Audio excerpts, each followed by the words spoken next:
ஆண்டவரால் ஆசீர்வதிக்கப்பட்ட அருமையான தேவ ஜனங்களே, இன்று நாம் வாசிக்கக்கூடிய தலைப்பு என்னவென்றால் சிலுவையினால் ஒப்புரவு.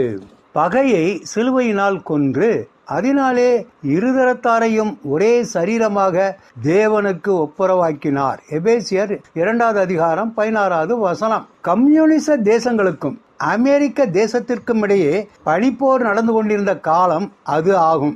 அமெரிக்க தேசத்தைச் சேர்ந்த ஊழியர் ஒருவர் ருமேனியா தேசத்தில் வெளியரங்கமாய் சுவிசேஷம் அறிவிக்க தடை இருந்தும் இரகசியமாய் சில ஊழியங்கள் செய்யும்படி அங்கே அவர் சென்றிருந்தார். ஒரு நாள் கடும் குளிரிலே ஆள் நடமாட்டம் அதிகமில்லாத தெரு ஒன்றில் அவர் சென்று கொண்டிருந்தார். மக்கள் யாரையும் கண்டுகொள்ளாமல் அவரவர் தங்கள் வேலையாக சென்று கொண்டிருந்தனர். அப்பொழுது ஒரு மனிதனின் விசில் சத்தம் அவரை ஒரு நிமிடம் ஆச்சரியத்தில் ஆழ்த்தி திடுக்கிடச் செய்தது.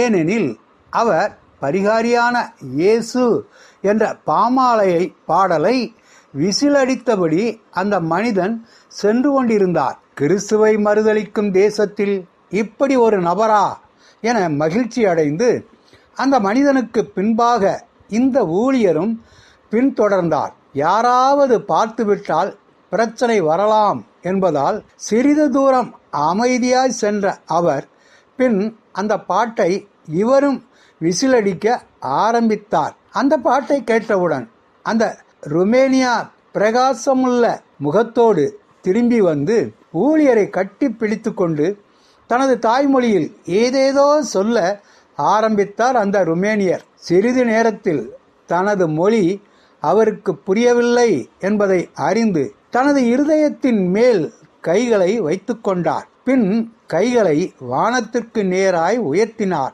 சிலுவை அடையாளத்தை வரைந்து அவருக்கு அந்த ருமேனியருக்கு காண்பித்தார். கட்டுக்கடங்காத மகிழ்ச்சியோடு மொழி, கலாச்சாரம், அரசியல் பின்னணி என ஏதேதோ வித்தியாசத்தில் வாழும் ஒருவருக்கொருவர் சம்பந்தமில்லா அந்த இருவரும் ஒரு சில நிமிடத்தில் இணைக்கப்பட்டு விட்டனர். காரணம் என்ன?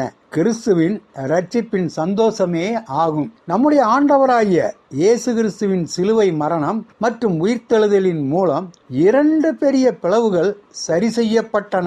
ஒன்று, தேவனுக்கும் மனிதனுக்கும் இடையே இருந்த பெரிய இடைவெளியை இணைக்கும் பாலமானார்.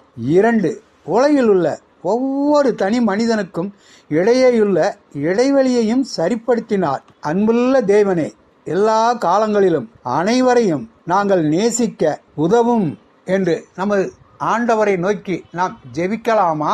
ஆண்டவர் தாமே நம் அனைவரையும் ஆசீர்வதிப்பாராக. ஆமென்.